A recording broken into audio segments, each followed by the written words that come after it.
Hello, hello, hello.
Ó yẹ ẹ sọ̀rọ̀ kí lẹ fẹ́.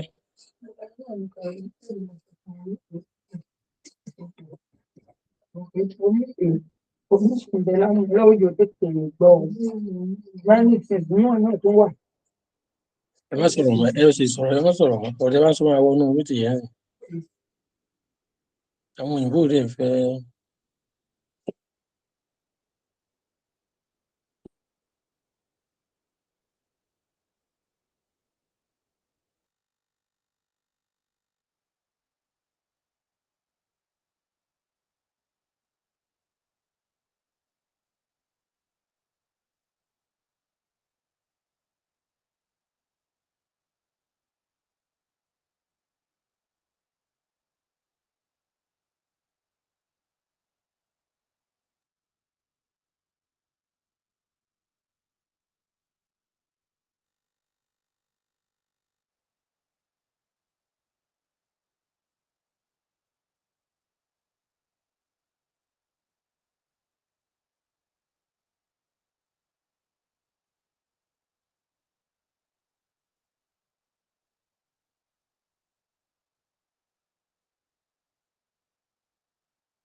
Good afternoon, everyone.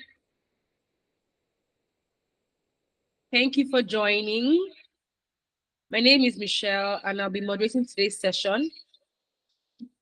Please, I'd like us to give other people some minutes to join in, and then we can start off.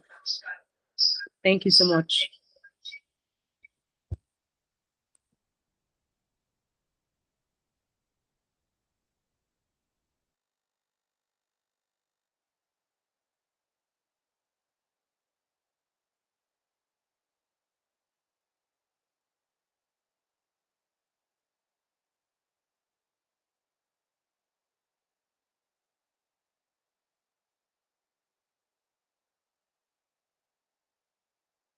Hi, my name is Amara Chinelli, a graduate of CLI College Mental Health and Addiction Counseling. and I'm so excited to be graduating today. Not just that I'm graduating from one of the best institutions ever. So CLI College is the best, I would say, because they're very practical. Everything I learned, I was seeing it practicalized just in front of me. And one of the impacts of being a mental health therapist today, which I'm so proud of, is that I see things now from a different perspective. I see the way people behave, and I understand that whatever behavior they are putting out there is coming from a place that maybe place of pain or place of unrealistic experiences. But then, being a graduate of CLI College and going through the rigorous processes I went through in CLI College, I've understood that to be less judgmental, I've understood that life is more powerful and better if we could see things from the lens of other people. So being a graduate today has really impacted me in every area, even the way I speak to people, in my place of work, in my career, because I'm also a girl child advocate. So I'm able to tell the society better things. I'm able to see things from a better perspective because of the way I've learned from CLI College. So this is a college I recommend to anybody, anytime. If you want to go into mental health therapy or anything healthcare, CLI College is the best place to be. Thank you so much, CLI College, and I'm so happy to be graduating today. I love you, and God bless you for all the work you do. The lecturers are amazing. The lecturers here are super amazing. They give the best. They are very patient. They take all your questions and they give you the best of answers. Thank you so much, and God bless you, CLI College. Bye.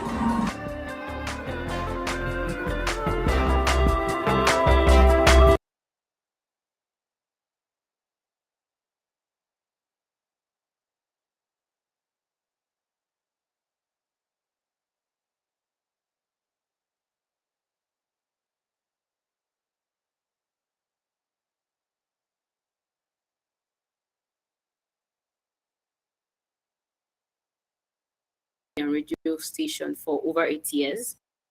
I started off as a media person. I worked at the TV and radio station for over 8 years.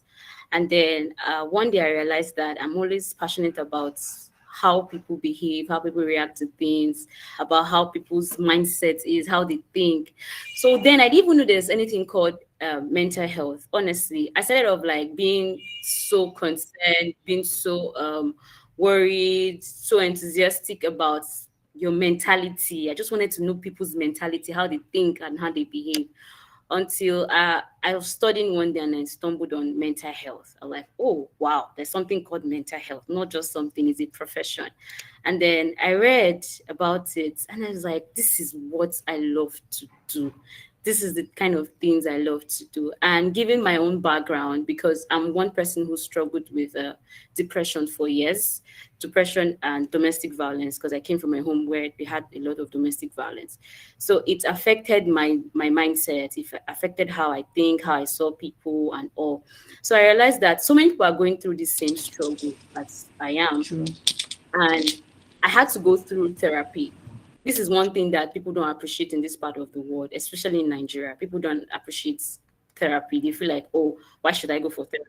And sorry to say, sometimes we're more religious about it. So I went through therapy and I got myself, I understood that, okay, whatever reaction or whatever the journey had been, it's not because I wanted it, but it was what life presented to me. And I had the choice of making good out of it. So I said, okay, because I went through this, I want to get people out of this. And that was how I found myself in mental health therapy. And it's been an amazing journey because the amount of people that I listen to and then I talk to them, just hearing them express what they go through, express their struggle and trying to find a way to get out of it makes me so happy. So that's how my journey has been so far, from the media industry, the TV and radio presentation, to being a mental health therapist. Yeah. Amazing. That's an interesting journey. Yeah. So tell me, how did you stumble on CLI College, first of all? And then I know you studied MHA for 6 weeks at CLI College. What was it like? Do you think that you gained more after joining CLI College? Now, after CLI College, what has it been? And then, just tell us. Okay, so how I stumbled on CLI College, I was trying to Google for institutions that take mental health courses, like that really do mental health courses, not just your saying mental health, that practicalizes it. Then I saw a couple of institution online, but CLI is too different for me. I went through the social media page. I love what I saw. I love the feedback. I did a lot of research. I love the feedback, and I felt, oh, this is the place to be. This CLI college will give me the best opportunity that I wanted. So getting into the mental health and addiction class, it was amazing, amazing. I can't explain enough how amazing it was, because our lecturer Noswana, she did a great job. I learned so much. She brought it down to pieces. She broke down everything I could understand. I could relate to life experiences. And during the class, we had opportunity of even sharing our own experience. And I had to talk about the things I do, because aside from being a mental health therapist, I volunteer. So I talk to young people. I do programs that have to do with young people on making their choices and dealing with whatever they're going through. So it was really an amazing one. And then coming out now and graduating from the mental health and addiction course, I can't explain my knowledge about mental health is totally different. It has taken a shift, tons of shifts, really, like tons of shifts on how mental health.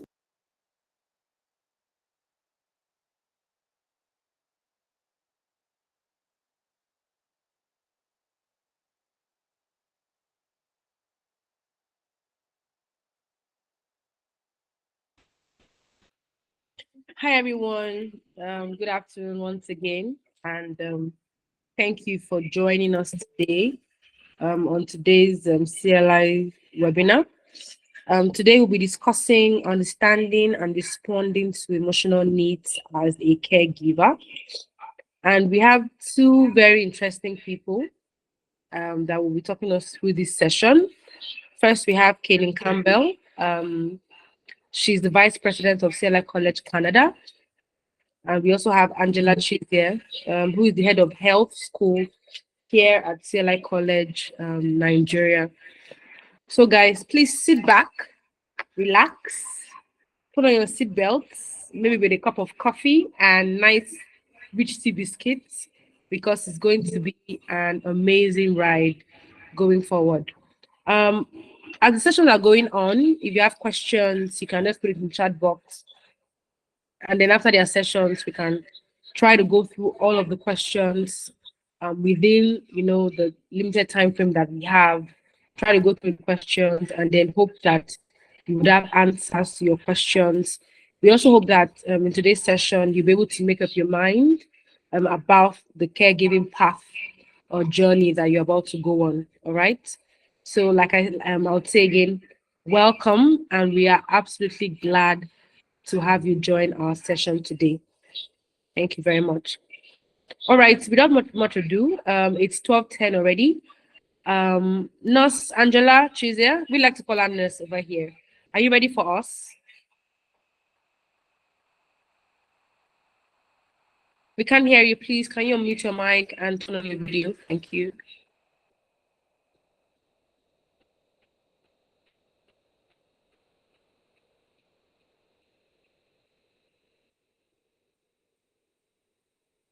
Nurse Angela?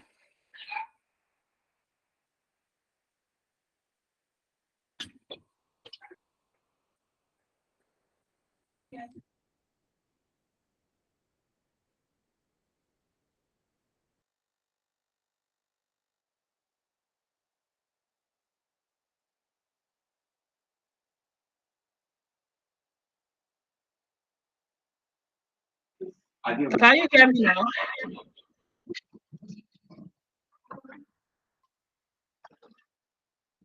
Hello, Michelle. Can you hear me now? Yes, I can hear you. You're welcome, Nurse Angela. How are you doing today? It's fine.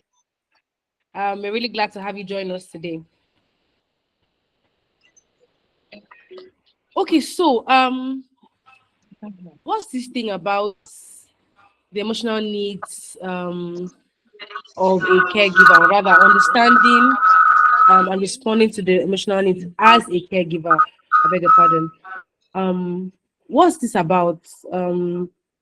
Why is it an important topic that we need to discuss right now as caregivers, or rather prospective caregivers? Hey, Michelle, can you take the question again? Okay, can you hear me now? Yeah, I think I can hear you better now. Great. Okay, so I was saying that. So, what's this thing about understanding and responding to emotional needs as a caregiver? Why is it an important topic that we need to discuss as caregivers or as prospective caregivers? Okay. Understanding and responding to emotional needs as a caregiver, something we need to look at. In the sense that as a caregiver, basically empathy, it should be the core thing at the back of your mind. Aside the other core values we have as a professional, that's what I'm saying is the pillar, that holds the profession as a healthcare person. Empathy is like riding on the back of everything you are as a healthcare giver. When it comes to administering care, the emotional needs of your patient,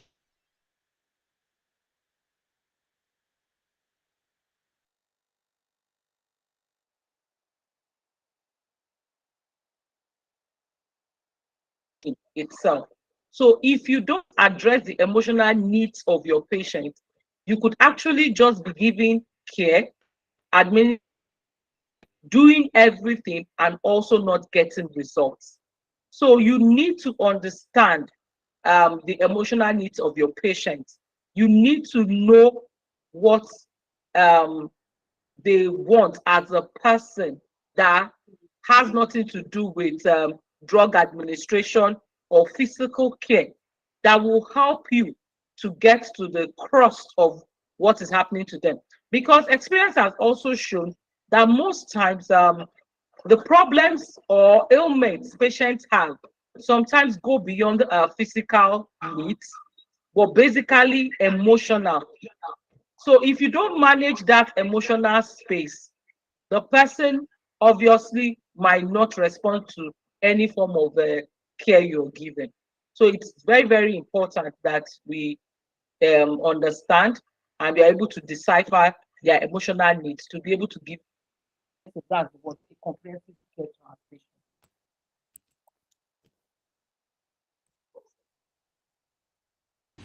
All right, no, thank you very much. Okay, so let me ask, right? Before you can say that you want to understand someone else's emotions, you must first be able to understand your own emotion, right? As a caregiver.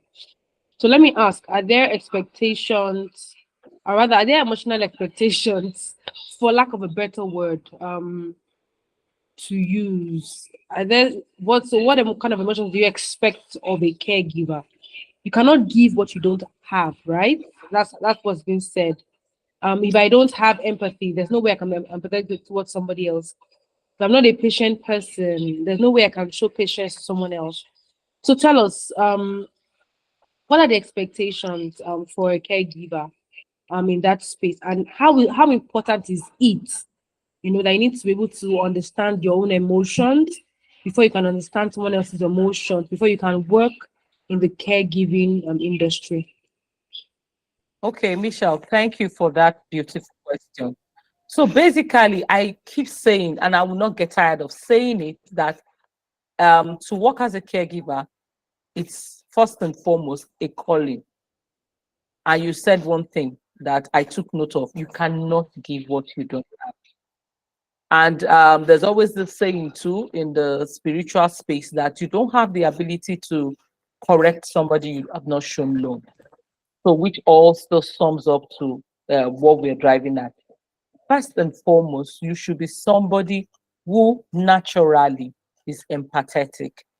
You should be somebody who naturally would not find it difficult to bend backwards over, to go the extra mile, to put a smile on somebody's face, to go the extra mile, to deny yourself of some comfort just to make sure the person who is leaning on you has the comfort. So If you have that in you, becoming a healthcare giver would go with you seamlessly because, of course, it's natural. Then, like you said, you also need to understand your person. And I always tell my students, as a healthcare person, another thing you need to be good at is the space of psychology. You need to understand people's personality traits. If you're able to decipher the person you're dealing with, you will learn best approaches to managing them, their temperament. If you're able to make out time to study the person you are to care for, you would be able to manage the person properly. And so it is of paramount importance. Number one, the first question you ask yourself, like Kate, is why do I want to become a healthcare giver? Then, two, what led me to making this decision?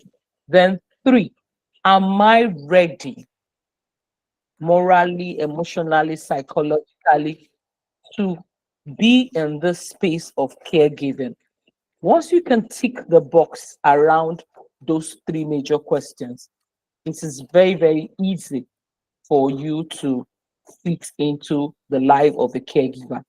And of course, giving emotional support will just come to you naturally. So that's just the way it goes. All right, no, thank you very much. But let me ask, right? There's some of us here who are probably lawyers, caterers, bakers, um, housewives or house husbands, right? Yeah. Who want to leave the shores of the country, right? Things are not as easy as we want them to be. And the one thing that we wanted to happen, that's the Nigeria winning the match. They didn't even win it. Even though they were second place. And guys, don't be depressed about it, okay? And so people want to leave the country, people want to move out, they want a better life for themselves and for their children. And I know I'm aware that the caregiving space is one that is open to receiving all of these people, right? So whether you were a lawyer before or you were an engineer before, whatever you were, okay, you can come into the healthcare space.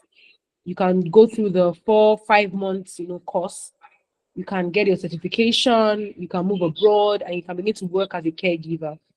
Yeah. What I'm saying is that some of us are not necessarily born empathetic, right? Some of us are not necessarily patient or maybe nice. Some of us have just found ourselves in this space, okay? This caregiving space because of many decisions that we had to take.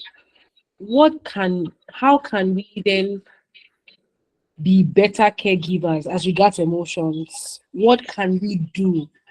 How can we develop ourselves? Is there like a course that we have to do? Is there a training? Is there like a prayer we need to pray?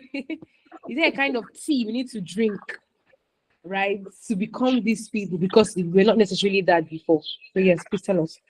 Guys, let me before you go on, if you have other questions, guys, please you can put it in your comment section, and we will try to go through all of these questions as soon as we can, or as much as we can. Thank you, Nurse. Okay. Thank you so much, Michelle. It will still take us back to empathy. So, and empathy basically means putting yourself in that person's shoe. So, in CLI College, it's known that one of the pep talk I used to give to my students, either during their orientation and their first classes, is telling them or giving them the brief that number one, I never set out my life to be a healthcare person, but I found myself in that space. Then, secondly, if you sit down and mull over the fact that it could be you, it could be your loved one, whether you're taking care of a special child and you're still single, nobody prays for the negative thing to happen. But some kids were born, or some children are born with congenital abnormalities or cognitive defects. They never planned it, neither did their parents plan them to be so. But like we said, things happen and they become the resultant effect of those things that happen. And so it becomes their bane, what they have to live with all lifelong. So the first question is, if it were to be you, what would you do? How would you want to be treated? Then if you're thinking of an elderly person, growing up, there's always this, is it brain teaser that we have? They will always ask the question, what goes up and never comes down? And of course, it's age. So know that as long as you pray to live long, you're going to grow old.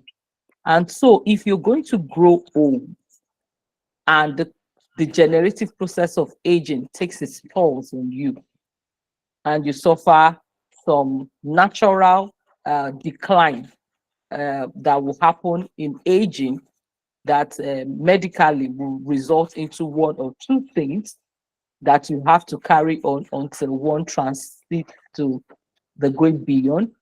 Of course, how would you want to be treated? So if you see that old man of 72 years who has become hard of hearing because he's growing older, have it at the back of your mind that someday, sometime, that could be you, or that could be your father, that could be your brother, or somebody very close to you. Or if you're married, that could be your husband. How would you want to be treated? How would you love them to be treated? So if you do all those emotional check and balances, I think they help to rejig us as people, especially when we go into that healthcare space, giving care to total strangers who we have no blood ties with, but also giving our very best to them. So I think basically that's one of the ways you help to adjust or adapt into that space. Then at CLI College, I'm proud to tell us that our curriculum also would tone you and train you into managing and adjusting into this space.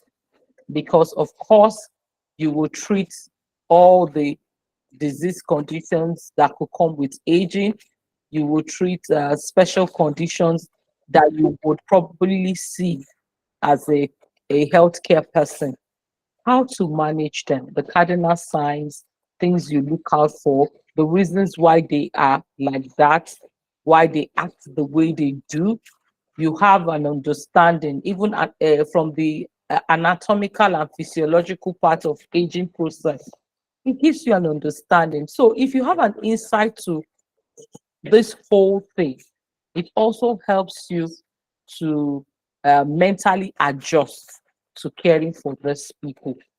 And so basically, I think those are the two core things that will really help you to adjust into this emotional part of being a healthcare person. Number one, having empathy, putting yourself in their shoes, trying to wrap it around your head that, of course, if it's not me, it could be any of my loved ones. Then two, passing through the standard training we give here at our college, like I said earlier, and proudly so. Well, you'll be tailor guided in managing people with their different conditions. Also having the gross understanding of why uh, things are like that, which will also help you to be able to manage them. I think I've been able to answer your questions, Michelle. Yeah, thank you very much, Nurse. Thank you very much. I'd like to quickly divert a bit. So there's some of us here who are parents, or who are uncles and aunties, or children with special needs. and many of them are not verbal. Um, can't speak for themselves. They don't know what they are doing, and I like to call them special. I don't like to see it as a disability, Yeah. right? And as a parent, how do you deal emotionally with with these children? I won't say this kind of children because they're human beings as well. As parents, how do you deal with these children? And I'm sure that if by the time Kate joins in, I'd also ask the same question. As a parent, how do you deal with the situation from the point where you are told, the X and Y chromosome, one is more than the other, and all of that, the point of delivery, and then now they are grown. As a parent, how do I deal? It's a challenge because having, but other children who can speak and talk, they already have their own drama and their own. If they are not stubborn, they are naughty. They are not. Do you understand? Not talk of those who can't speak for themselves. As a parent, how do you deal with this emotionally? Okay, Michelle, thank you so much. I know a whole lot of persons have been battling with that. And beautiful enough, even before I came into the healthcare space, I have family relations who have the special children. And over the years, I've grown with some of them.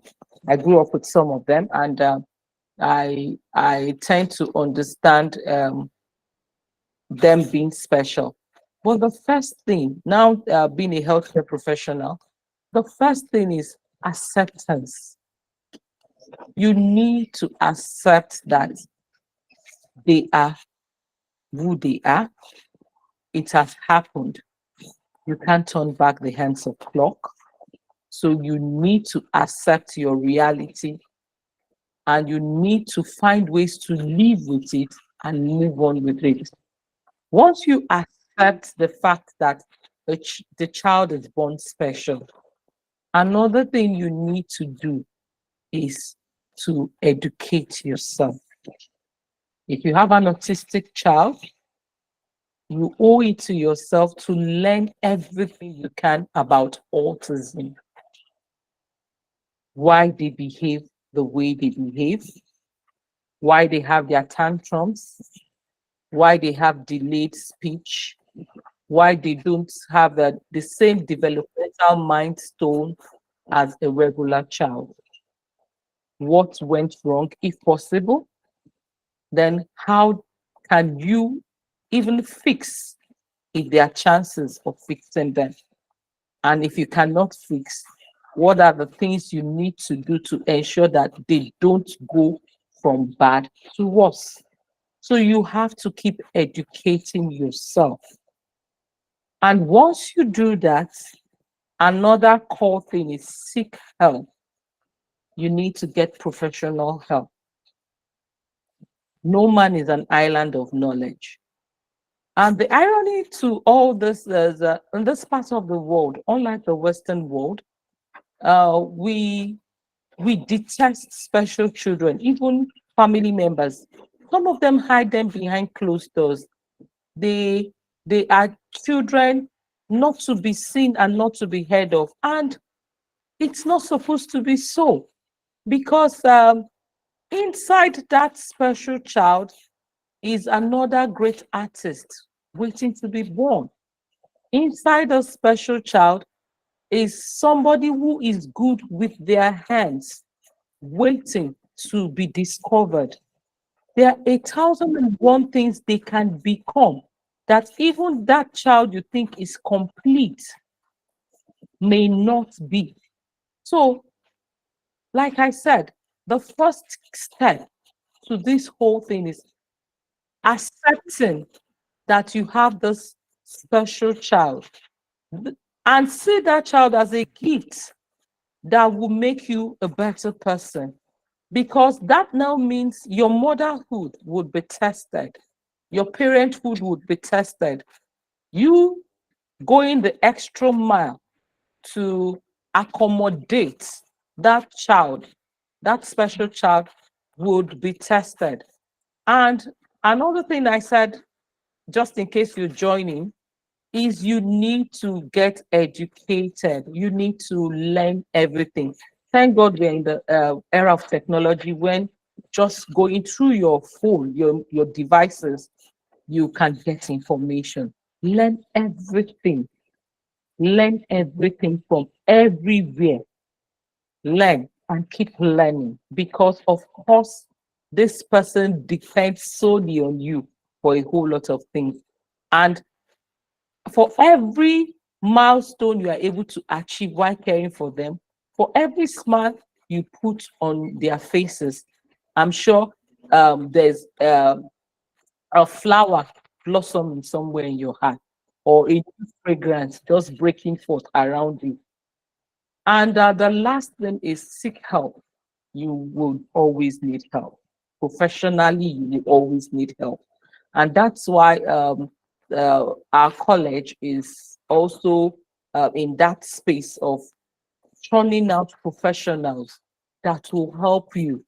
You come to CLI College. You could even become a student just because you want to care for one of your loved ones. We found people coming into because they have people who have their loved ones who have addiction problems and they want to help. And so, of course, coming into CLI College, becoming a healthcare professional in the various spaces we have will also help you to manage your loved ones better. So, let's help you need. It will be you contacting CLI College and asking us to give you professional guidance and or even connecting you to our alumni, our students who have graduated, who are in the field working to get all the help you need. So those are the three basic things I think you need as a person to be able to manage the special people. What has happened, learn to live with it, get educated, and move on with getting help. And with that, I'm sure anybody will be fine. Thank you. All right, Nosandela, thank you so much. Thank you so much.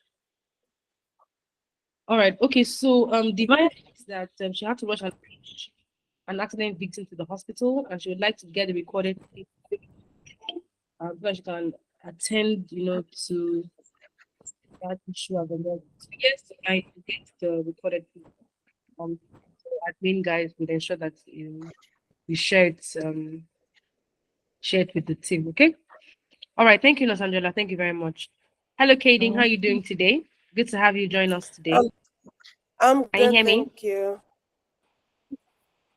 Great, great. Thank you so much. All right, so for about say 30 minutes now, we'll be talking about understanding and responding to emotional needs as a caregiver. So Nurse Angela has just been talking to us about trying to understand your own self as a human being, and then how to offer this same help to someone else. So I like you to talk to us about this topic as well, and then how do we identify and recognize different emotions in yourself, and then how are you able to help, or how should we offer help to other people as a caregiver?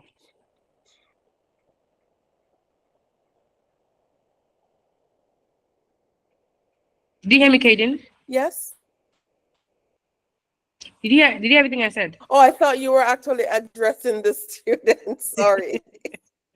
It's okay. It's okay. It's okay. So I was saying that I wanted you to also address the topic as well from your own Okay. perspective. Yes, I know that you're a registered nurse. I know that you work in CLI College and you've worked with a lot of people. You work with a lot of people, I mean, day in, day out, right? How how can one, or as a caregiver, how can we identify, these emotional needs? How can we identify it in ourselves and in others? And then how can we also offer help as caregivers? So for me, it's crucial to respond to emotional needs of the people we're caring for, right? It goes beyond administering physical care. It's your ability to understand and address emotional well-being, and it plays a pivotal role in fostering holistic healing. So we're not talking just about the physical, we're talking about the mental, the emotional, the psychological healing environment, right? And we can do this in a couple of different ways. We can be active listeners, we could be empathetic. We have to take into consideration the way we communicate. Um, we validate their feelings so that they can feel independent or they can feel dignified. And we also have to perform self-care for ourselves, right? And be culturally competent.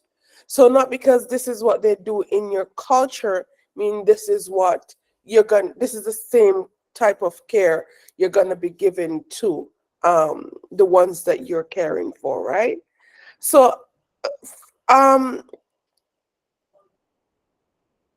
I want to go further to say that as aspiring healthcare professionals, right?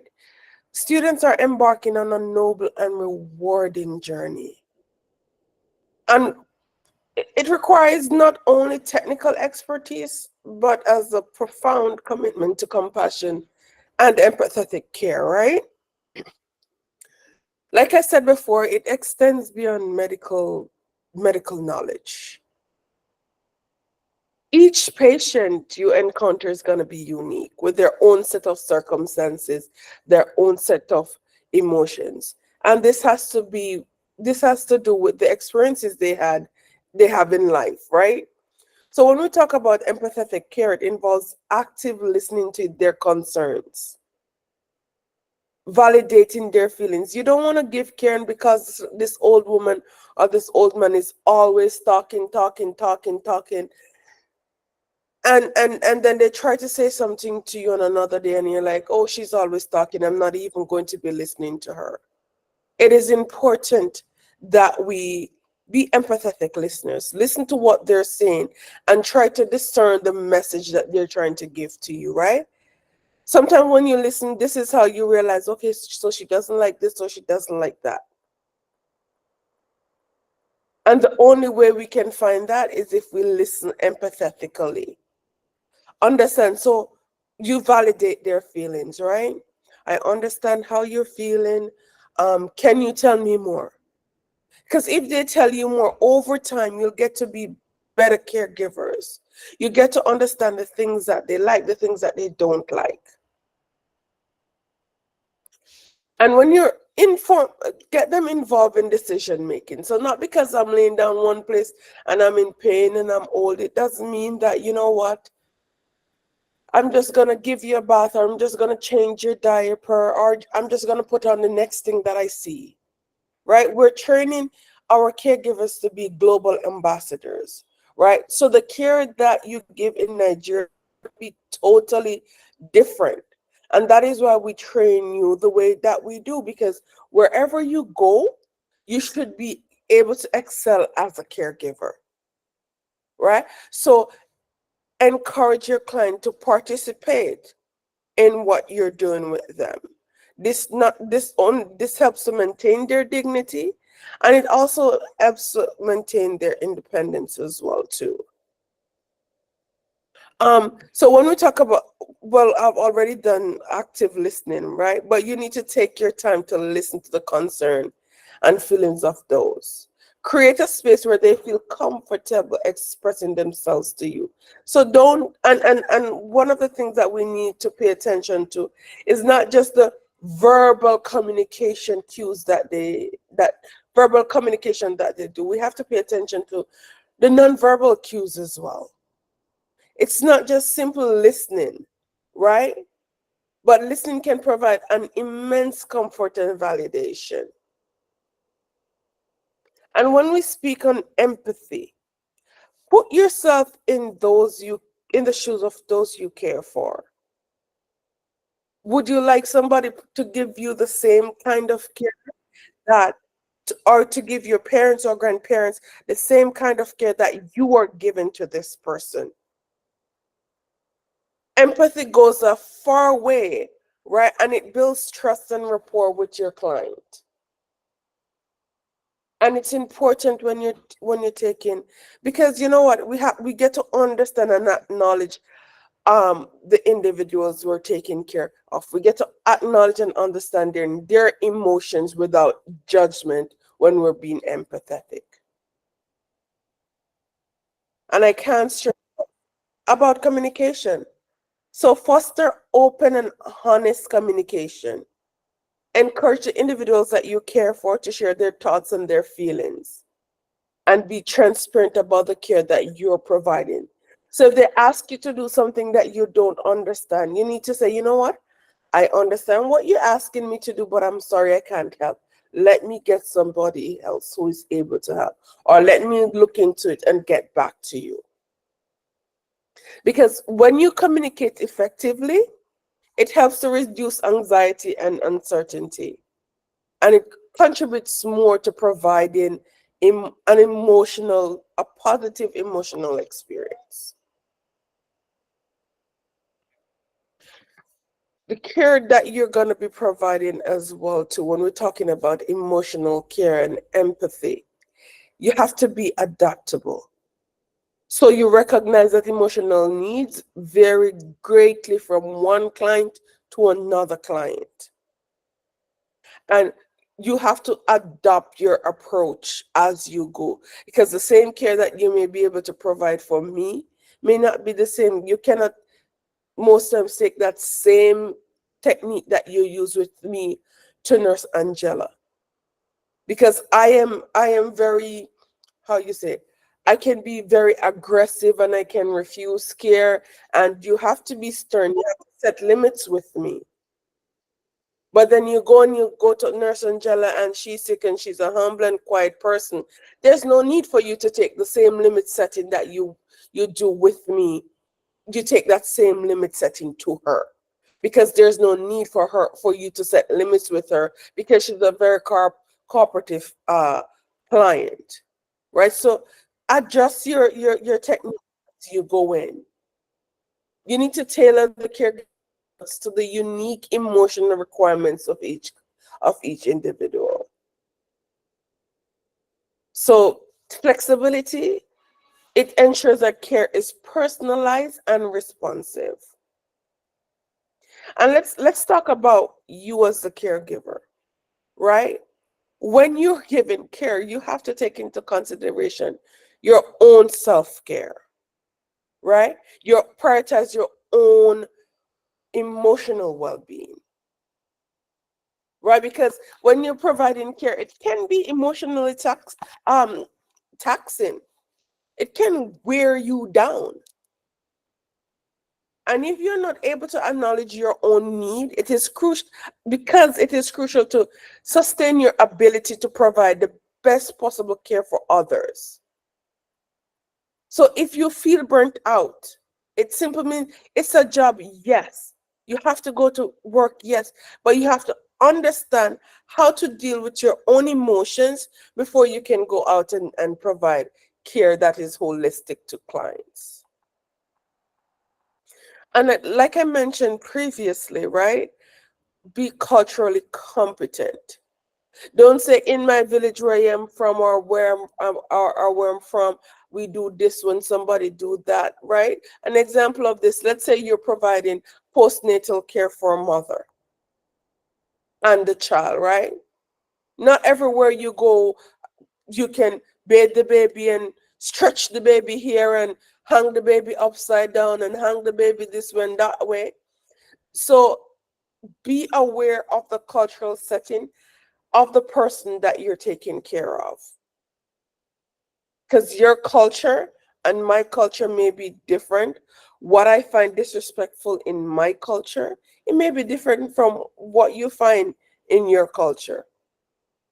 And if you're culturally competent, it enhances your ability to provide emotionally attuned care. And it also respects the individual background and their belief. The care you'd provide for a Muslim woman or a Muslim man would be different from the care you provide for a Christian person, right? This is all based on their own culture. So your role extends beyond physical aspect of care, like I said before. you're also to support, to provide a source of emotional support, right? You're trained in the field. The family members or their loved one may not understand what it means to take care of someone, and they get frustrated so easily, right? But by understanding and responding to emotional needs of those in your care, you can provide significant support in their well-being, right? So if you don't take away anything from this that I've said to you today, it is important for you to understand that empathetic care goes a long way. And the only way you can be empathetic is taking care of yourself, providing that self-care that you need, so that when you go out there, you can understand how to provide empathetic care to which contributes to the well-being of the clients that you're taking care of.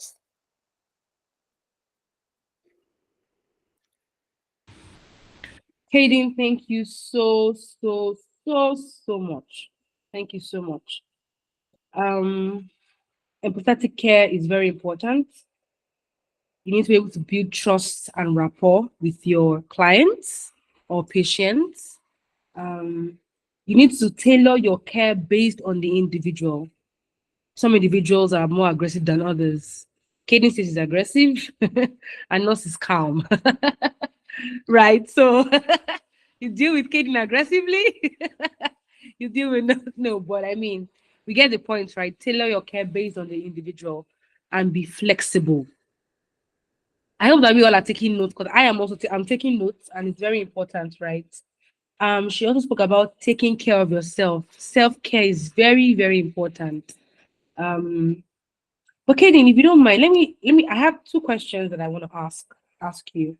Um, so we are talking as caregivers or aspiring caregivers, right?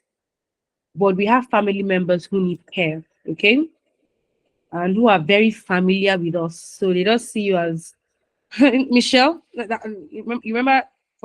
Forgive me, those who are not Christians. Remember how they talk Jesus, son of a carpenter, mere man. Who is he? And so that's how people would see. They would probably say, "I'm like Michelle. What does she know?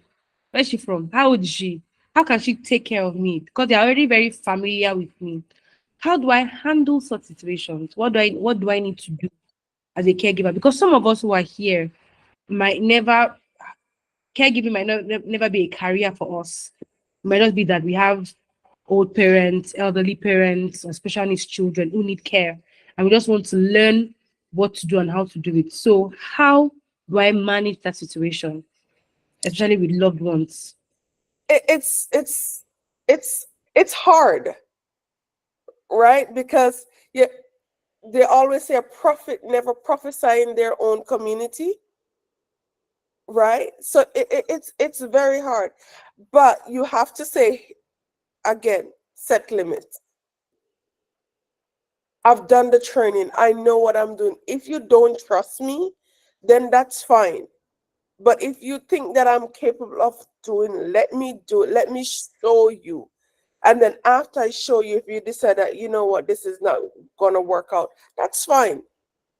I'll just take care of you as not in the role as a caregiver, but in the role as a child to a mother, in the role of a child to a grandparent.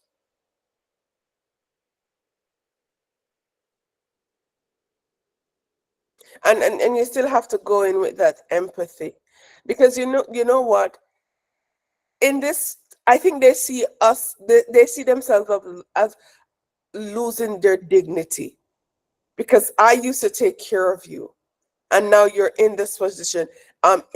It's gonna be hard for them to accept it, but just do it gradually and slowly. Let them understand that, you know what, I'm not going to judge you. I'm here to give you the best possible care that I know how to.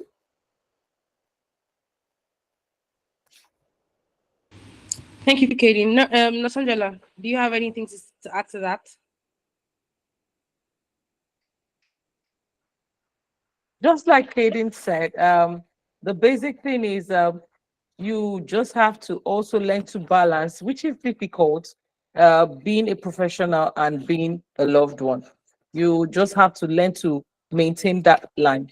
And like she also said, another way to go about it is, first and foremost, you need to also educate them. You understand?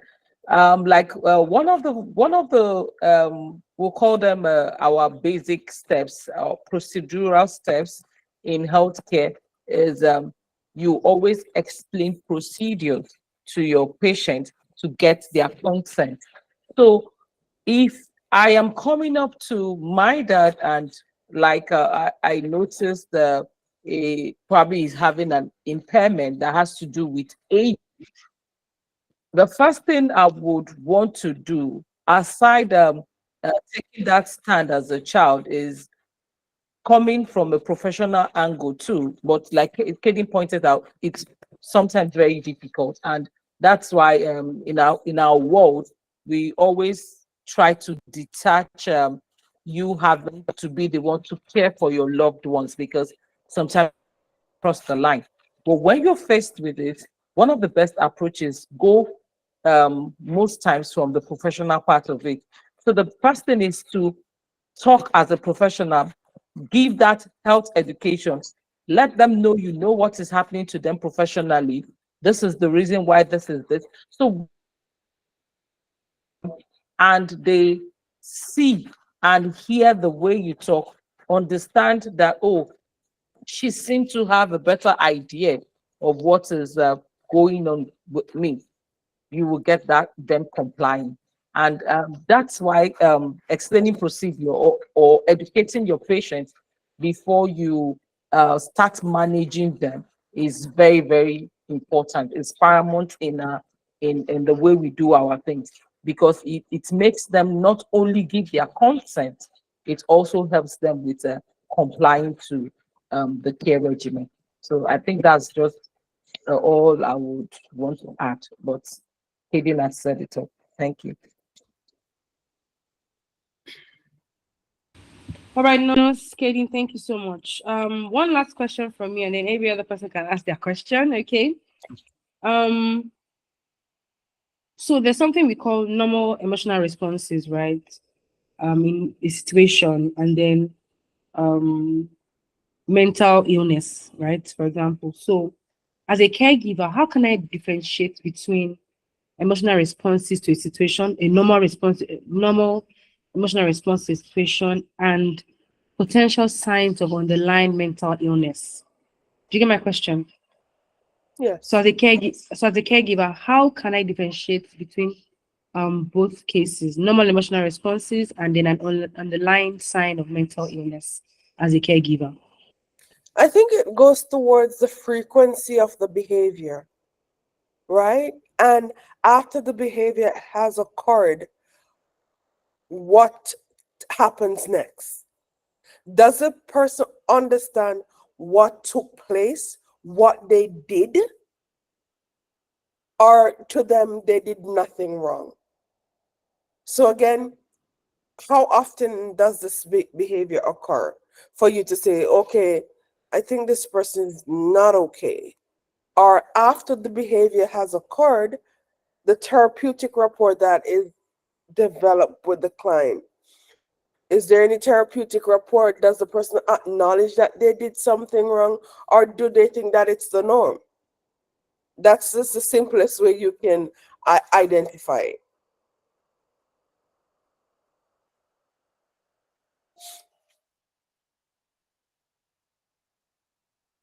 I don't know if Nurse Angela do you have any other way to identify it? Yes, I was about to ask the same question. Okay. Yes. Another one is, if you understand the CRO concept, people act differently when they are not feeling well.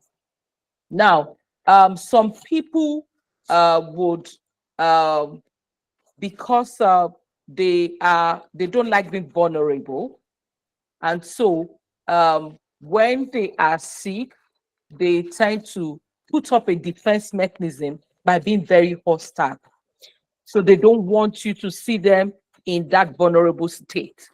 So you also have to understand, like Kaden said, as a healthcare person, it's very crucial to understand the temperament of the person you are caring for. Know their personality traits. Have an overview of their background before you even start caring for them. For example, you are taking care of, you're a healthcare male practitioner, and you're taking care of a veteran retired army officer, a combatant soldier, someone where when he's coming, even the ground quakes.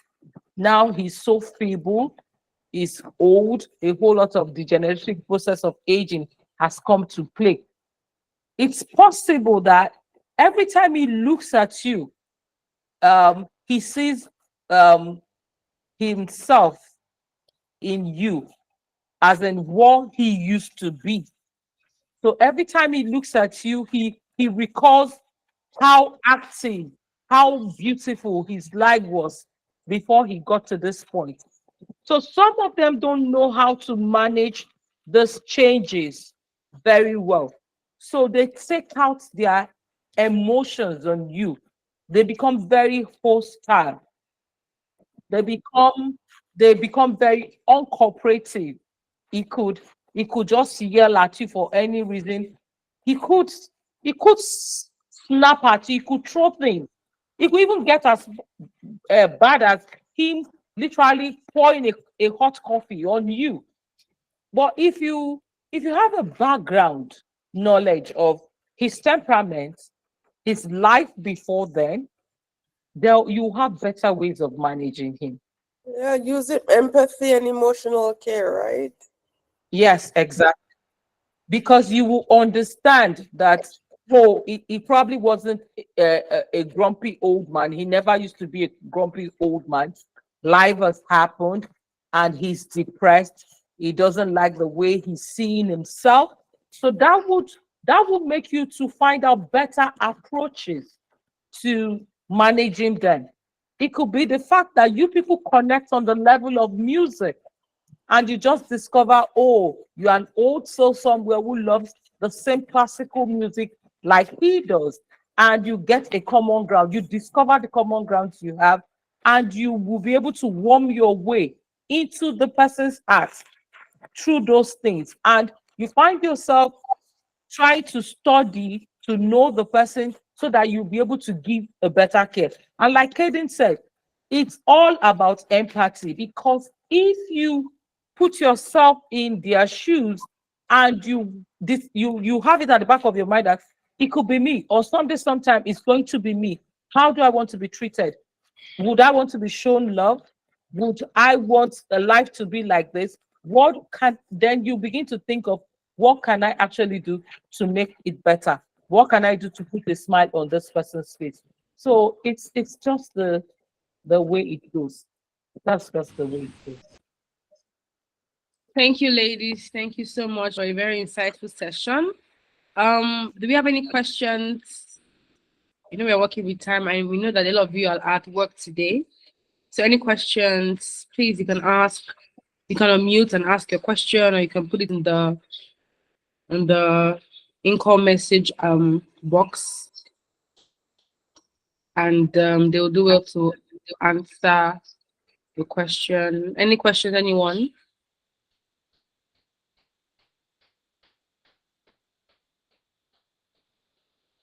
Okay, I think somebody sent me a message. Let me just read that.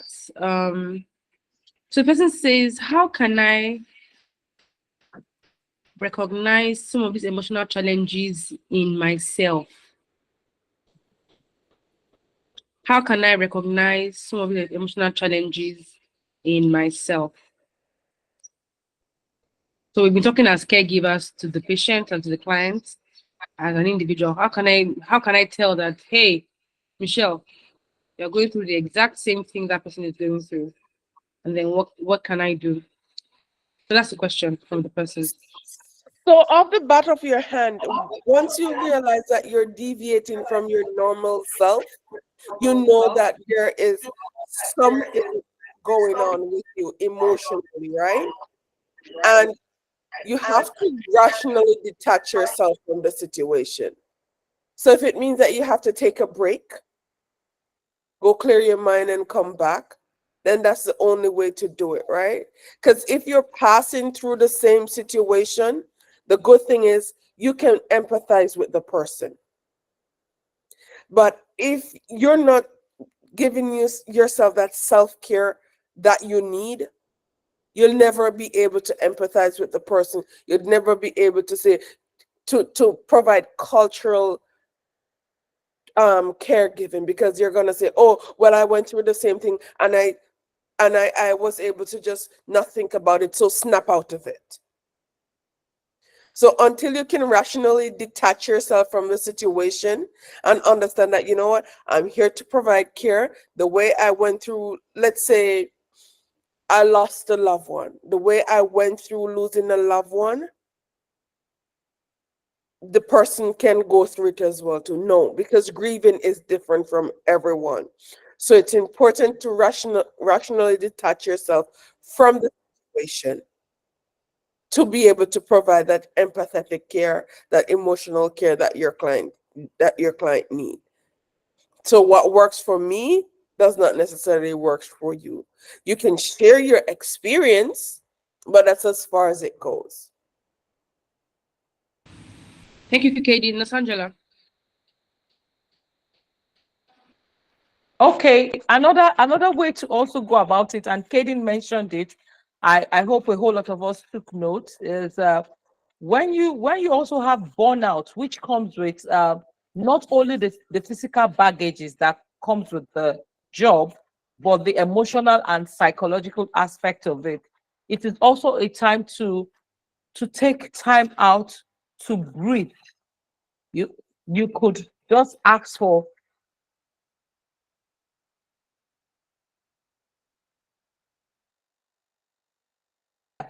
because if you don't do so, if you don't realign yourself, like Kaden said, you would go back to work with your emotional baggages, and before you know what is happening, your emotions would overwhelm you, and you literally take them out on the person you're caring for. Before you know what is happening, you start snapping at your client or your patient or the resident, depending on where you're working, and you say, "Oh, shut up! If only you know what I'm going through. Mine is even worse off, and here I taking care of you." Or you start hitting the person, and the thing is, because you are not able to take care of yourself, take that time out. And that's why the nature of our job as carers, in between, we always, whether you like it or not, they will emphasize on you going off work so that you can rest, you can rejuvenate, you can have a time out with family, friends, you can have your self time, you could listen to music, go to movies, or probably just sit at home and lounge the whole day. But these are ways of piecing yourself together emotionally, psychologically, physically, to be able to face the challenges. So it is not because I know us, I'm talking as a Nigerian, so most of us are going to go to the West. We jackpot, we want to make money, we just want to walk back to back without having this time out. Before you know what's happening, you're going to have burnout. And if you don't take time, if your burnout keeps coming constantly, you are going to mentally, that's the truth, switch to the other side. So before you know what's happening, you could start battling with depression. Or you could start battling with hormonal imbalances that can affect even your the way you reason. So you should learn also to take a breather so that you are able to rejig yourself and bring yourself back together to face the day-to-day challenges that comes with working in the healthcare space. Thank you. All right. Thank you so much, Katie. Thank you, nurse. EHK Janet Amarachi asked, please, how do you take care of a patient that forget things easily? Kaden. So we can do so by simply giving them simple and precise instruction. Don't bombard them with a lot of things, right? So, today the patient has a lot of stuff to do because you want to have them do stuff to maintain their independence, right? So you're gonna say to the person, hey, Mrs. A, I'm here to take care of you. My name is, so you have to remind them of your name at all times, because you don't want them to be constantly saying, who are you and what are you doing here, right? So my name is Katie and I'm here to take care of you. Today we're going to be doing this. So how about we start by you doing some personal care first, right? You don't do it for them. You stand by them to assist them. So the first thing you're going to do is to brush your teeth, right? And you have them brush their teeth, wash their face, and then take it from there, one step at a time, as opposed to bombarding them with overloading them with information. Thank you. That's very, very instructive. That's very instructive. No, do you have anything to add to that? Yes, another thing is you create a routine for them. A routine. So it's what they do every day. Every day. So once when you come in the morning to take care of them, the first thing they do is they have their bath. Then it's a breakfast. Then you take them out out to the gardens to read their paper or to watch the bird. Make sure you follow that sequence every day. So somehow it becomes part and parcel of them, and so they are able to cope. And another thing you should also be careful with is, like you said, somebody who forgets. It could even be the fact that they forgot who you are in the middle of the whole activities, and the person just turns and look at you and say, "Who are you?" And you panic, or you get worried, or your body language gives off the fact that you're shocked or you can't cope with that. You will create anxiety and fear with them, and most times it could bring out negative repercussions, like them being violent, or they will just close out on you and you won't be able to make headways with them. So just like Aiden said, don't load them with information. Of course, we said they are having challenges with their memory. Then create a routine for them, and also always be on top of the whole situation whenever it happens. So with that, you will probably have no problem with managing that. Thank you. Great, thank you. I don't think we have any more questions. I think that we're out of questions. I thought it was a very insightful session. I learned quite a lot. I mean, I have 1 page of notes that I'm taking from this session. But before we go, last words, the both of you, advice for the guys who are here, who are also aspiring caregivers, and those are already caregivers. What are your last words for them? So, I mean, you can go beyond the emotional, providing emotional, help for caregivers. You can also talk about other things that they can do to get better at their craft. Kaden, I'll start with you.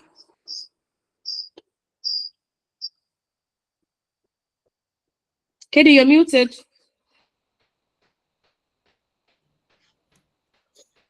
I just want to encourage them to embrace the profound responsibility that comes with being a caregiver, and which comes with providing empathetic care in the healthcare sector. The dedication to compassionate service, will not only make a difference in the lives of the patients or the people you're taking care of, but it will contribute to a positive evolution in the healthcare profession. And wherever you go,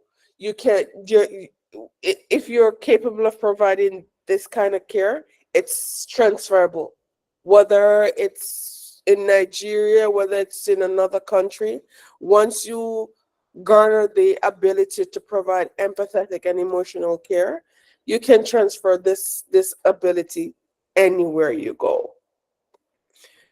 And I want to wish you all the best in your journey in the healthcare sector. Thank you, Katie. Thank you so much. All right. So no, before you speak, I'd like to tell everyone, please follow us for more information on Instagram.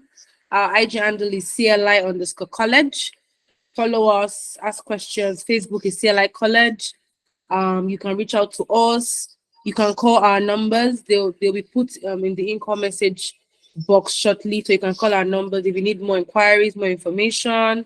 We are always available, always available to answer your questions about the college itself, about CLI College, and about all that that we do. Okay? All right. So Nurse, while you're giving your last words, right? Somebody just asked, Mayowa Kilanko just asked, please, what is the relationship between mental health and addiction and caregiving? I know that mental health and addiction is a course that we currently do here in CLI. It's a 6 weeks course, right? So the person is asking, what's the relationship between that and caregiving? So while you're giving your last words, please quickly touch on that and then give your last words of advice for everyone here. Thank you very much. Okay, Mayowa, the HCA program is a healthcare assistant program. The mental health and addiction and counseling program is also it's a certificate program we run in CLI College. Both of them currently, we're running them in CLI College. And there's a relationship between the two of them because as a care giver and as a mental health and addiction counselor, the thing that's pulling the two of you together is you're taking care of people. Now, for the mental health and addiction counselor, the person is like the first aider, the first responder in the mental health space. So somebody identifies that, oh, they have mental health issues or they have challenges. So they come to you, they want to seek help. They don't know how to go about it. They can't even identify what is even wrong with them. So they get to talk to you, you get to allay their fears and anxiety, you get to help them identify what is wrong with them, and you get to help them make transition to the best person to take care of them. So that's what the mental health and addiction counseling program in CLI is all about. So it puts you in that space to help people to identify what their problems are in the healthcare, in the mental health space, and how to profile solutions, how to get to the proper channel, the proper quarters to get them help, because they might not be able to give you the 100% care you need or help you need, but they will know people who are professionally in that space to care for you. So they act as an intermediary, like I said, the first stage responder to all this kind of issues. Now, for the healthcare assistant, of course, these are people who are professionally trained to help give care to people, especially people who are incapacitated in any space. It could be emotionally, it could be physically, it could be mentally, it could be psychologically. It could even be spiritual care if they are allowed into that space, because that one is relative. So these people assist this incapacitated people in whatever space they find their challenges to be, with their activities of daily living and a whole lot more. So in CLI College, of course, we have a standard curriculum that takes you through how to become a professional in these spaces. Now, on a final note, for aspiring healthcare professionals, I will still go back to Kay. There are three things she always tell you if you have an encounter with her and you say, I would want to become a healthcare professional. She would ask you first, why do you want to be one? Why do you want to be? And two, are you ready?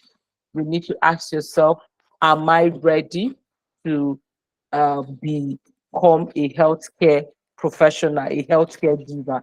Then the last question that you need to ask yourself is, um, do you have what it takes, or are you willing to go the extra mile to get what it takes to become one?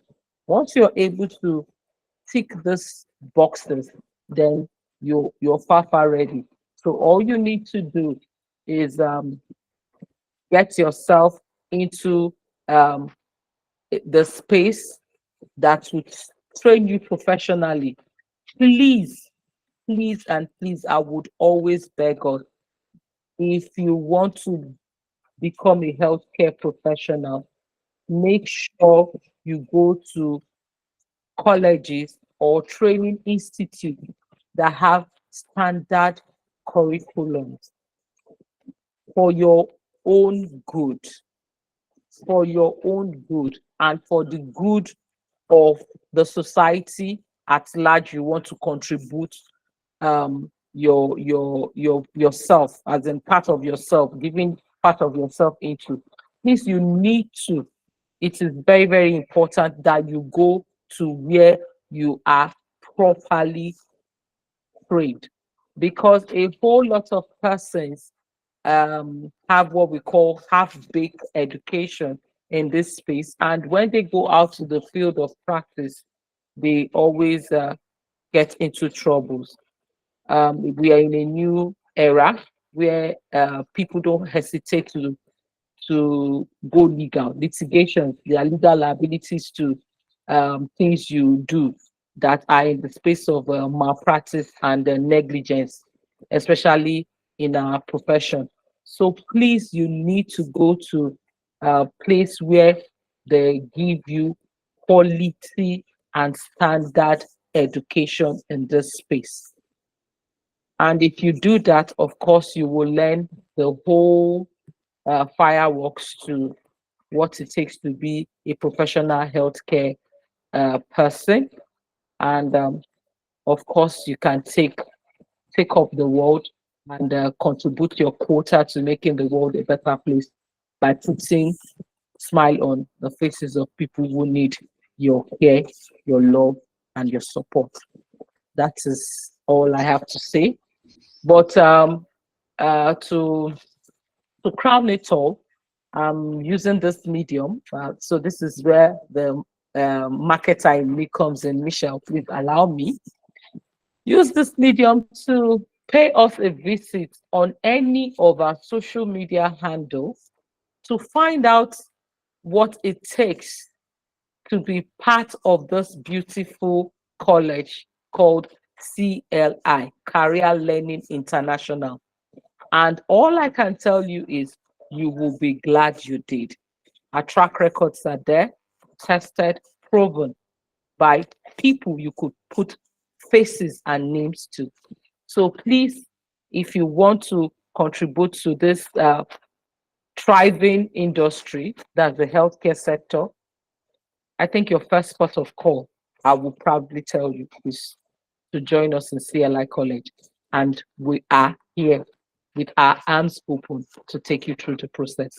So looking forward to seeing so many people calling us up and visiting us in any of the platforms they choose to.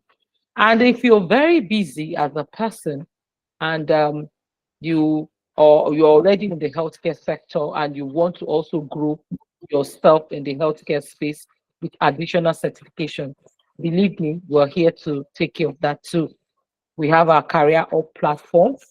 Just go to our website, www.careerup, as an up, and just log in, and every information you need, you would get. We have over 300 certifications in the healthcare space, tech, business, anything you can think of to just upgrade you. So you're welcome to pay us a visit on that platform too.